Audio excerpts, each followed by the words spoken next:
ئەمە پۆستی وزارەی دادمان وەرگرت لە عێراق بەڕاستی ئەرکێکی زۆر گەورە کەوتۆتە سەرمان وزارەتەکە دەوایرێکی زۆری هەیە مەلەفاتێکی زۆر قورسی هەیە ئێمەش دەکەم ڕۆژەوە کە ئەم مەلەفە پۆستی وزارەتی عەدڵمان وەرگرت کۆبنەوەیەکی فراوانمان کرد لەگەڵ هەموو کاردەماندەکان مدیرە ئامین و وەکیل وەزیر و مۆزەفەکان هەمووی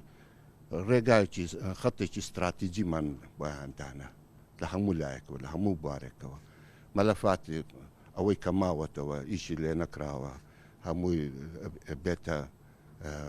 بێتە بەردەممان و دانیشین لەگەڵ کاردمان مناقەشێکی باشی لێەکەین و ئەگەینە حەلێکی کە هەموو لایەک پێی ڕازی بێ ئێمە بە هەموو قووەتێکەوە ئیشەکەین کە ئەو کێشانە کە هەیە کە دین ئەبووە لە ئەنجومەنی وەزیران بکەینە بەردەم سەرۆک وەزیران عێراق و بەردەم وەزیرەکانی کەش ئەوانەی کە پەیوەندیان هەیە لە مەسەلەیە هەتا بیگەینە سەر خەتێکی ڕاست و استراتیجی هەتا ئەو کێشانە چارەسەرێکی بۆ بکەین.